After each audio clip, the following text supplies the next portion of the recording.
la importancia de los credos para las iglesias de hoy. Ese va a ser nuestro tema en general y estaremos viéndolo en dos partes, ¿sí?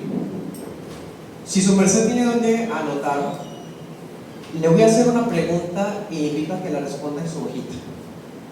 Si yo les preguntara cuáles son las doctrinas fundamentales, aquellas creencias sin las cuales un alma no puede ser salva, ¿qué diría? Respóndalo en esa hojita. Escribe, ¿sí? Si yo cogiera una hojita de alguno de ustedes y la de otro y las comparara, nos encontraríamos con ideas diferentes. Algunos escribirían 7 doctrinas, quizás otro escriba 15, quién sabe. Y eso aquí entre nosotros, que somos iglesias que ya abrazamos abiertamente la confesión de Londres del siglo XVII. Pero ¿qué pasaría si le hacemos la misma pregunta a iglesias de distinta denominación? Por decir algo, a una iglesia pentecostal clásica, obviamente trinitaria, a una iglesia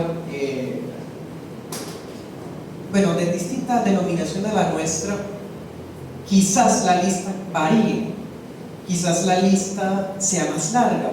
De hecho, hay iglesias que tienen 39 doctrinas, otras tienen 32. ¿Sí? Tengamos ahí esa inquietud. ¿Cuáles son las doctrinas fundamentales? Y lamentablemente, démonos cuenta, la respuesta puede variar en cuanto al número. Hay listas distintas, podemos enumerar o mencionar doctrinas distintas. Y esa situación no es nueva. No es la primera vez en la historia que hay tanta variedad de respuestas. Desde antaño las iglesias han intentado enumerar y resumir esas enseñanzas que consideran más imprescindibles que otras. Pues bien, así surgieron los credos, en busca de resolver estas preguntas. ¿Cuáles son las doctrinas más prioritarias? ¿Qué doctrina es aquella sin la cual alguien que no cree se puede perder? Bueno, los credos fueron elaborados para resolver esa inquietud. Segunda de Corintios 4:13, en la Reina Valera de la Sociedad Bíblica Trinitaria, dice: teniendo el mismo espíritu de fe, conforme a lo que está escrito. ¿Qué dice? Creí, por lo cual hablé. Nosotros también creemos, por lo cual también hablamos. Creí, por tanto hablé.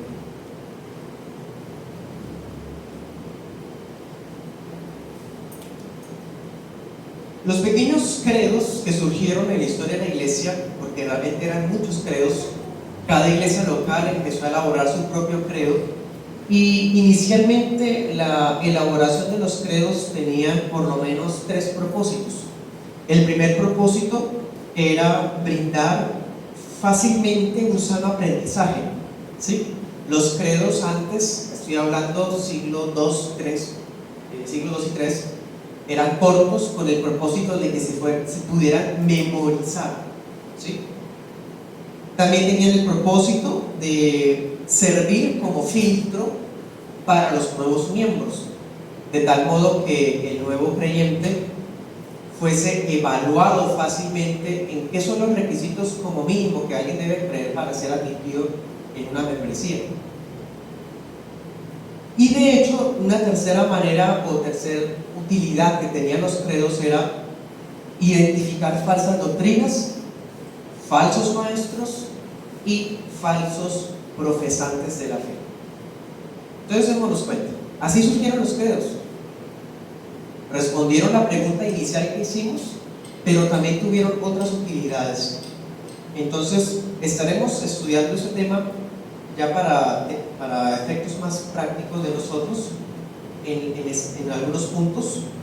Les voy a hablar un poco sobre el trasfondo histórico de los credos y les voy a hablar también otro poco sobre la relación que tienen los credos con sola escritura.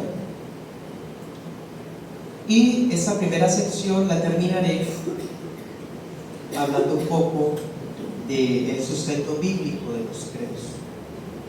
Bueno, comencemos con un breve trasfondo histórico de los credos. Dice el apóstol: creí, por lo cual hablé. La iglesia bíblica, cristiana, histórica, siempre ha tenido credos. Y de hecho, la iglesia antigua era bastante cautelosa al momento de bautizar a un aspirante. No ocurre como en algunos sectores donde se hace un retiro y van algunos invitados y en medio de la euforia del momento dicen: bueno, ¿quién aquí no se ha bautizado? Este es su momento. ¿Cree en Cristo? Bueno, ¿qué les impide? Vengan. Y bueno, hacen una fila y se bautizan como 30 en un momento. No es que esté de por sí mal eso, pero sí es muy peligroso, bastante. Empezando con que las profesiones de fe no se pueden sostener sobre emociones. Y quizás entre los 30 hayan verdaderos creyentes. Por eso digo que no es del todo malo. Pero, insisto, es peligroso. La iglesia antigua nunca hizo eso. Imagínense, eran fugitivos del imperio romano o del imperio persa. Entonces, la comunidad se congregaba en cuevas, catatumbas, casas, y dejar que alguien viniera a la iglesia que no fuera convertido era poner en peligro todas las familias de la iglesia, que fueron infiltrados. ¿Qué iba a hacer? Iba a decirle a las autoridades dónde estaban los hermanos. Entonces no se podía bautizar a alguien porque sí, y hacerlo parte de la comunidad porque sí, porque es que él cree en Cristo y amén. Así muy deportivo como tristemente se hace hoy día. La iglesia antigua era muy cautelosa. La gente provenía del paganismo, había gente que venía del mitraísmo, de los celtas, de los bárbaros, religiones de los griegos, de los egipcios, dioses absolutamente que no tenían nada que ver con las escrituras santas. Entonces, los credos servían como una manera de presentarle a esa persona que sinceramente estaba viniendo a mostrarle aquello que él debía creer para que se considerara un ex pagano, ahora un converso cristiano. Pero pasaba algo. Una iglesia podía tener una lista de doctrinas fundamentales o un credo, y otra iglesia podía tener otra lista y otro credo.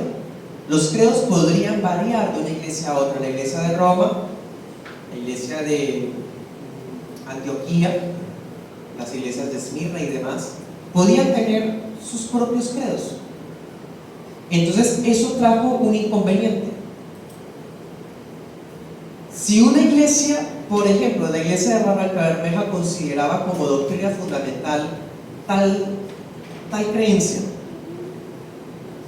y fuese más estricta para un aspirante que estaba llegando a la iglesia, le resultaba más difícil ser admitido como miembro en la iglesia de Barranca, por decir algo. Ahora digamos que la iglesia de Piedecuesta fuera una iglesia también con un credo, pero no consideraba como fundamental la doctrina que en Barranca sí. Entonces era relativamente más fácil ser miembro en Barranca. O sea, podía haber esa variedad de una iglesia a otra, entre Bucaramanga, entre Girón. Entonces podía ocurrir que un verdadero creyente fuera inadmitido en una iglesia, mientras que en otra podía ser admitido. Entonces dense cuenta, estamos viendo varios problemas. Hay problemas sociales en cuanto al peligro de introducir a un falso convertido en la iglesia. Hay un inconveniente en cuanto a un estándar para admitir nuevos miembros en todas las iglesias. Había un problema con falsos maestros, estaban surgiendo los gnósticos. Los gnósticos decían que eran cristianos, los judaizantes decían que eran cristianos. pero rechazaban las doctrinas que en los credos de las iglesias se estaban promoviendo. ¿Se dan cuenta? Entonces, con el pasar de los siglos, a partir del siglo IV, empezó a compararse entre los distintos credos con el propósito de crear uno que fuera común para todas las iglesias. ¿Sí? Y así surgió el primero de todos, el credo de los apóstoles. ¿Sí? Y se le llama así no porque lo haya compuesto los 12, sino precisamente porque contiene las doctrinas apostólicas que todas las iglesias cristianas apostólicas debían profesar. Qué útil, ¿no? Son los credos entonces. Ahora, si le preguntara a usted qué es un credo, ¿qué me diría? Estuve mirando en la RAE, por ejemplo, y la RAE dice que un credo es una oración en que se hace profesión de fe de las principales creencias del cristianismo. Me parece una definición un poco romanista, ¿no? Porque un credo como tal no es una oración. Podríamos corregir a esta definición, habiendo conocido un poco el trasfondo que estamos compartiendo. Un credo más bien podríamos decir que es un documento. Un documento que tiene 4 características que las vamos a estar estudiando en estas sesiones. Un documento histórico, teológico, dogmático y litúrgico. ¿Sí? Un documento histórico, teológico, dogmático y litúrgico. Y que ese documento conforma las bases doctrinales de la iglesia de los primeros siglos. Eso es un credo. Veamos la primera característica. Los credos son un documento histórico. Eso es lo principal, hermano. Si los credos son documentos históricos, estamos hablando que fueron elaborados por el consenso de iglesias, decenas de iglesias, cientos de pastores durante 2 siglos, siglos IV y V, ¿sí? Que contiene lo más fundamental del cristianismo. Así que si eso es un credo, ningún credo que se quiera inventar alguna iglesia hoy, 2024, puede ser un credo. Usted puede entrar a la página de internet de cualquier iglesia, literalmente de cualquier congregación, cualquiera sea el tipo de congregación, y ellos tienen en qué creemos, o nuestra declaración de fe, nuestra confesión, ¿sí? Y hay una lista. Lamentablemente algunos piensan que eso es un credo. Es más, eso ni siquiera es una confesión de fe, como el pastor José nos va a enseñar más tarde. Empezando que los credos son documentos históricos. Siglos, hermanos, siglos. Ningún credo que hoy una iglesia va a elaborar realmente es un credo. Porque los credos, la primera característica es que son documentos históricos. Ninguna congregación sana a esas alturas puede llegar a modificar o suprimir esos documentos sin ponerse en peligro a sí misma. Alguien puede decir, bueno, pero es que si son palabras de hombres se pueden reformar porque pueden equivocarse. Sí, son cosas de hombres, pero casualmente por 21 siglos todos los que han tratado de borrar líneas, cambiarlas, editarlas, añadir, suprimir, lo que sea, con el pasar de los años resultaron siendo sectas. Los credos no son documentos elaborados por la mano de un hombre, uno solo. Fue resultado del consenso de muchos pastores, y el primero de todos fue el credo de los apóstoles. ¿Sí? El credo de los apóstoles entonces brindó un estándar común, y que no fuera tan profundo, ¿sí? Simplemente que diera lo básico para poder admitir con limpia conciencia al nuevo cristiano, ¿sí? Tampoco es una vara muy alta, de tal forma que para poder ser miembro de esa iglesia toca ser un discipulado de 7 años, o para poder ser miembro de esa iglesia hay que leer la Biblia 3 veces. No, el credo sirvió para brindar un estándar que no fuera ni tan exhaustivo, pero tampoco tan simplista, que brindara lo más fundamental para evaluar a aspirante a membresía, o en términos del pasado, al catecúmeno, aquel que era catequizado, es decir, que era enseñado, o en términos de hoy, discipulado. Bien, entonces ya vemos el trasfondo histórico de los credos. Decía Pablo: creí, por tanto hablé. Una característica esencial del credo de los apóstoles es que es individual. Creo en Dios Padre Todopoderoso, Creador del cielo y de la tierra. Yo creo eso. Yo creo en Jesucristo, su único Hijo, nuestro Señor. Yo creo en el Espíritu Santo y la Santa Iglesia Universal, ¿sí? Porque el aspirante a membresía, el que se iba a bautizar, muchas veces lo debía recitar en público, como una evaluación de que había entendido y de que había aprendido lo más fundamental del cristianismo.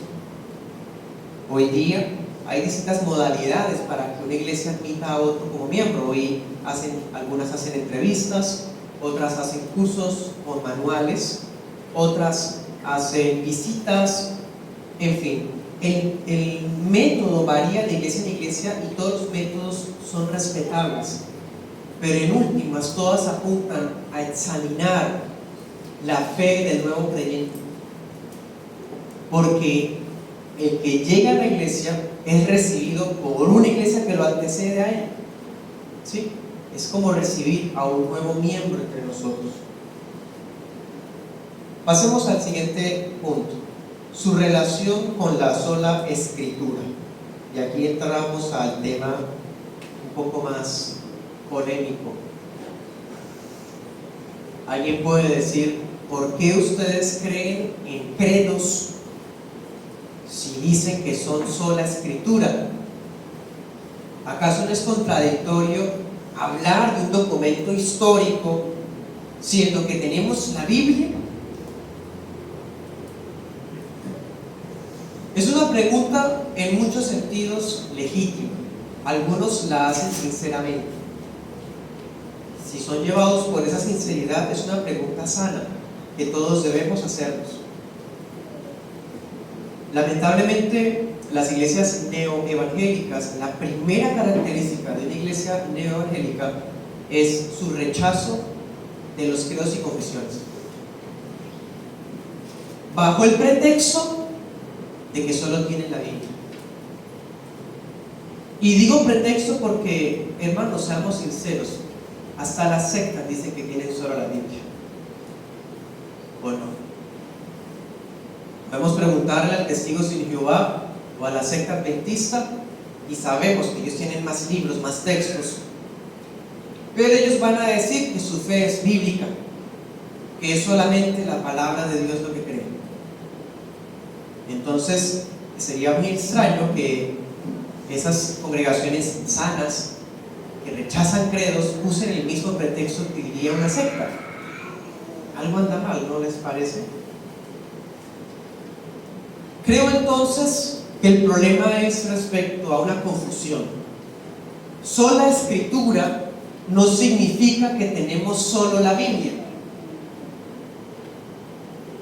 Sola escritura es un principio que significa que todas nuestras prácticas, nuestras creencias y nuestra declaración de fe está supeditada, subordinada, sometida a las Sagradas Escrituras, que creemos que las Sagradas Escrituras son la máxima autoridad, pero no la única. ¿Cómo así que no la única? ¿No es eso contradictorio? No, no es contradictorio, porque el Señor nos ha dejado su palabra inspirada, pero, por ejemplo, ha colocado la autoridad civil, el Estado el magistrado, dirían los reformadores. Si creyéramos que la Escritura es la única autoridad, estaríamos promoviendo la rebelión, la sedición, la anarquía. No, hay autoridades que Dios también reconoce en la familia, en el Estado, en la iglesia, en las costumbres culturales de cada sociedad. Hay reglas. Entonces, sola Escritura no es decir que la Biblia solamente es la autoridad. No hay que leer ninguna otra cosa más. No, eso es biblicismo. Biblicismo, y es la primera característica de una secta.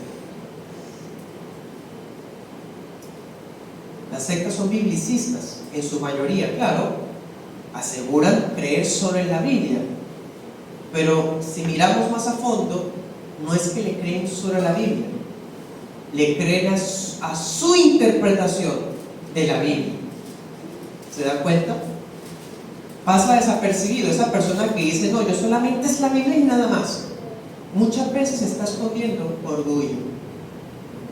Es alguien que no se quiere dejar enseñar. Eso es biblicismo, realmente. No tiene que ver con sola Escritura. ¿Sí?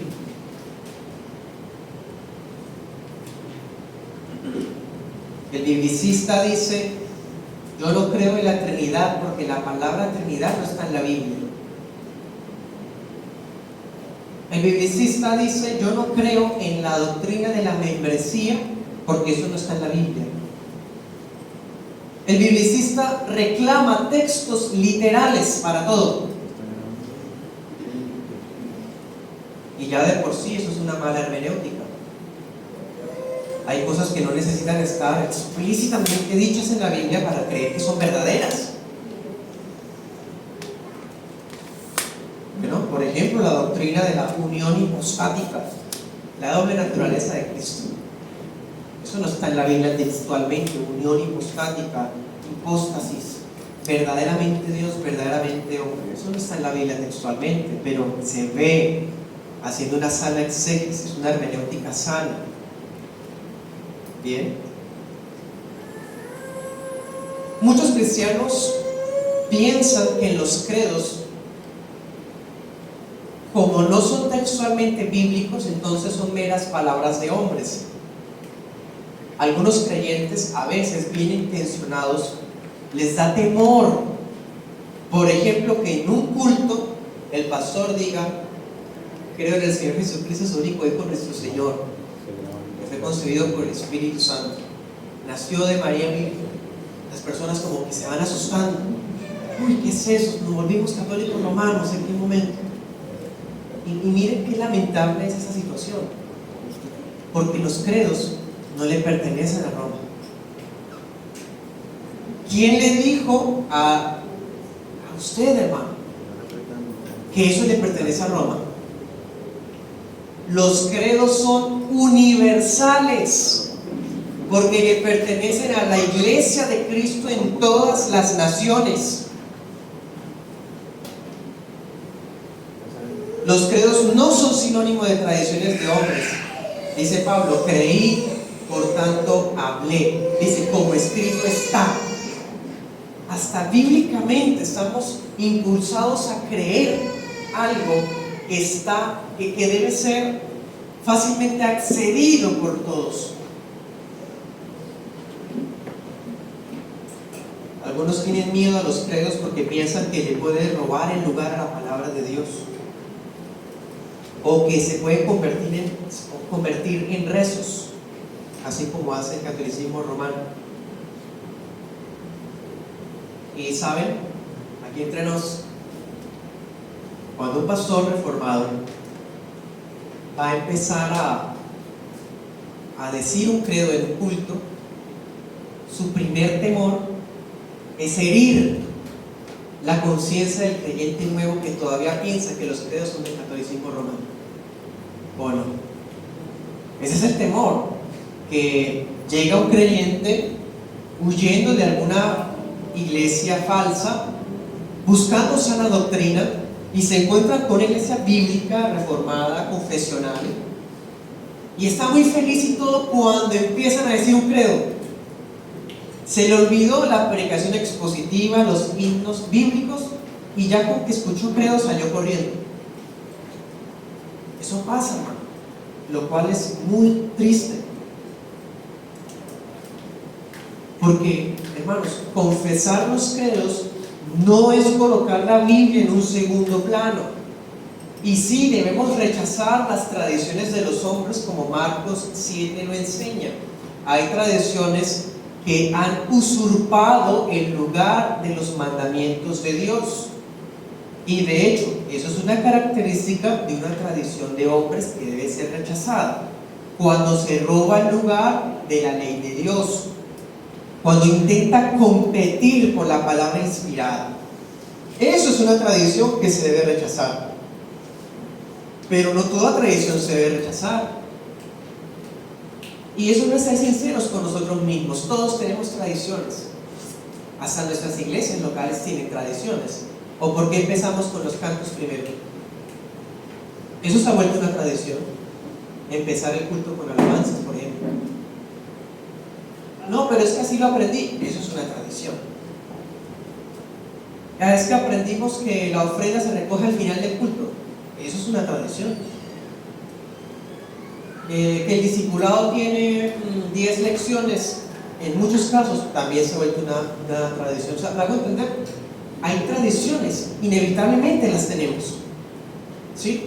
Por ejemplo, nuestra presentación al venir al culto, si nos colocamos en pie o estamos sentados a cantar los himnos, también puede llegar a ser una tradición. O sea, no porque haya una tradición deba ser desechada. Hay tradiciones que se deben conservar, especialmente las tradiciones apostólicas. ¿Cómo diferenciamos una tradición de hombre y una tradición apostólica? Bueno, hermano, sencillamente, la tradición apostólica es algo que nos ha heredado la iglesia que nos precedió. Eso es una tradición apostólica. Cuando reconocemos que el Espíritu Santo ha obrado en las generaciones anteriores que nosotros no somos la primera iglesia, que nosotros no somos la única iglesia. Es más, por eso invitamos a más hermanos a este tipo de eventos, porque aquí no nos creemos los únicos, que es otra característica de las sectas.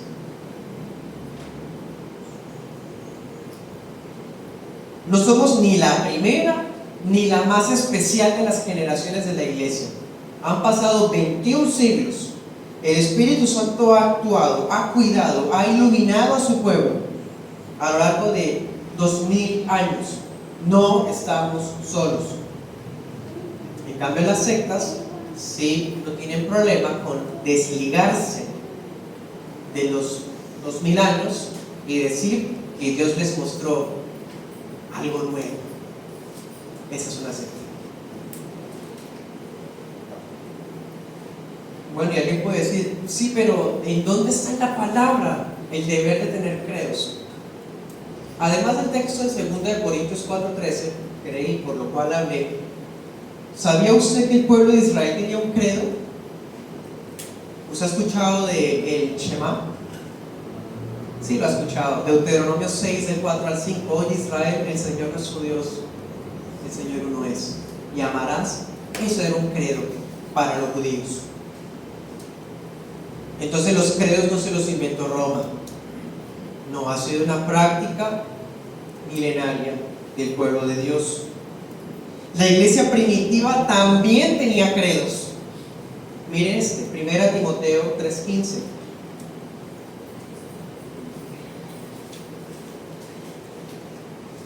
Primera de Timoteo 3:15.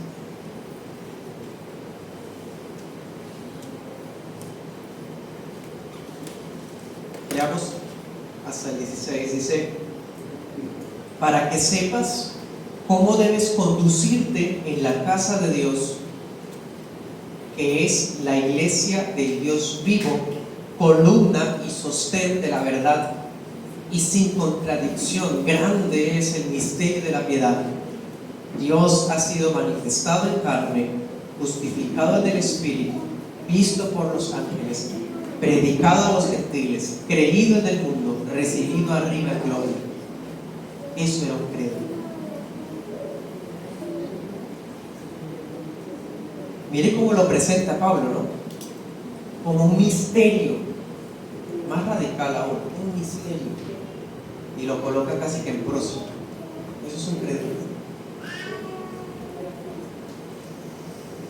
Entonces, los credos son útiles si comprendemos el principio de sola escritura. ¿Qué era el principio de sola escritura? Que la palabra de Dios es la máxima autoridad. Así que si tenemos el credo de los apóstoles, el credo va a estar sujeto a esa máxima autoridad y va a estar debajo de ella. Y creeremos y sostendremos el credo de los apóstoles en la medida en que reflejen las verdades de la Escritura. Eso es sola Escritura. Entonces no hay contradicción en sostener sola Escritura y los credos. De hecho, hermanos, la primera razón por la cual es importante tener credos, o mejor, los credos, es porque tienen un apego a la Escritura muy evidente, muy poderoso. Y eso es lo que los hace tan necesarios.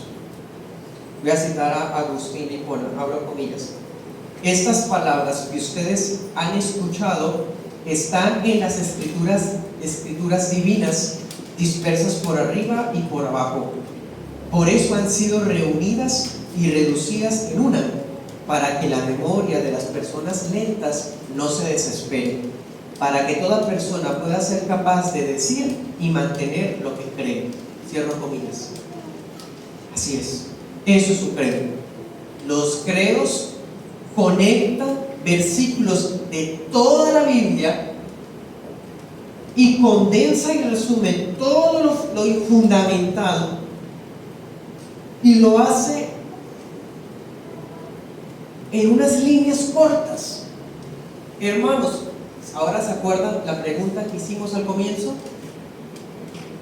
¿Cuáles son las doctrinas fundamentales? Bueno, ese trabajo ya nos lo hicieron hace siglos. La respuesta ya nos fue dada. Los credos.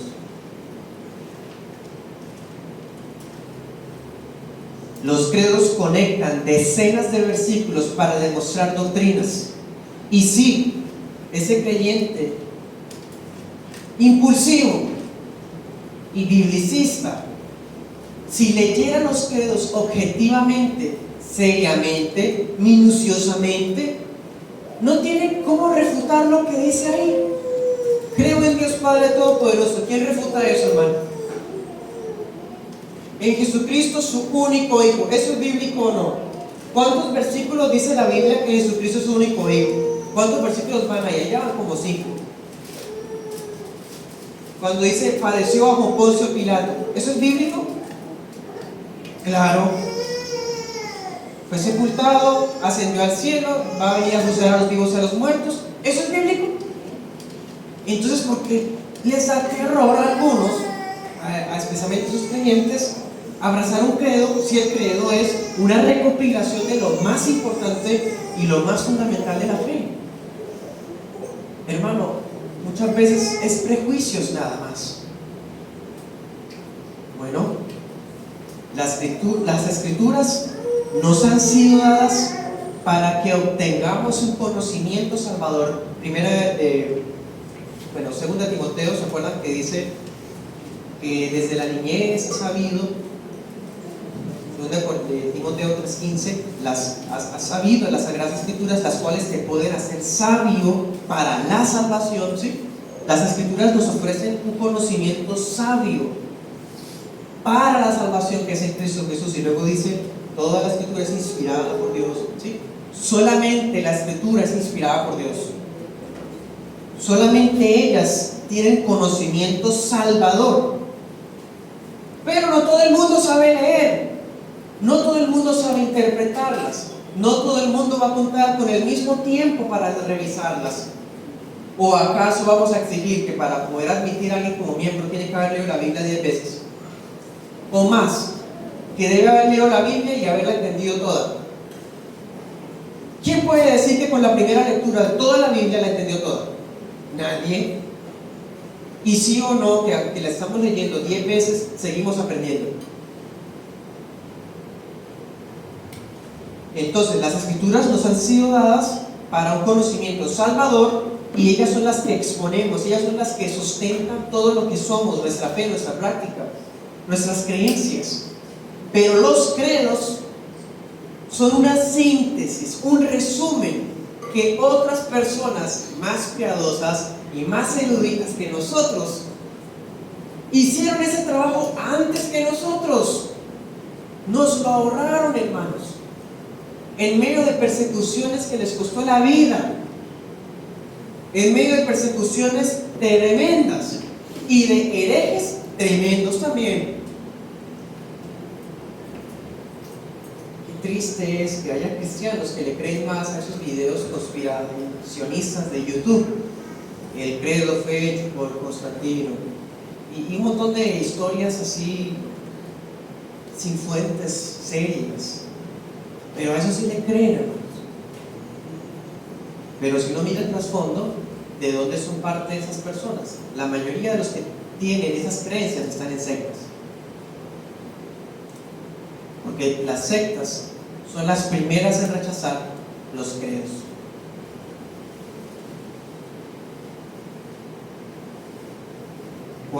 ¿Cuáles son las doctrinas fundamentales? Ahí están los credos. Creo en el Espíritu Santo, la Santa Iglesia Universal, la comunión de los santos, el perdón de los pecados, la resurrección del cuerpo, la vida eterna. Esto es doctrina fundamental. Es que yo no creo en la resurrección, yo creo que es metafórico, no es cristiano, no es algo. Pero ¿usted quién se cree? Bueno, yo no estoy solo diciendo esto. 20 siglos de iglesia lo han dicho, y hasta en el credo está la resurrección del cuerpo. Eso es una doctrina fundamental. ¿Ven, hermanos? No es tan sencillo, no es tan simplemente decir, no, es que los credos son cosas de hombres. Ni la Biblia habrá leído que habla así, completamente. Entonces, hermanos, en esta primera parte vimos el trasfondo histórico de los credos. Vimos la relación que tienen los credos con la sola escritura, y estamos trabajando sobre una definición.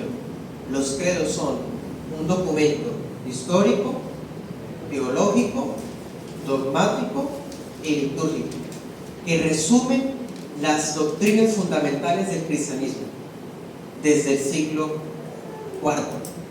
Eso es una definición que podríamos hacer hoy. Vimos que es un documento histórico. Ahorita veremos las otras tres características. ¿Bien? Entonces, si quieren, vamos a un pequeño receso y ahorita seguimos.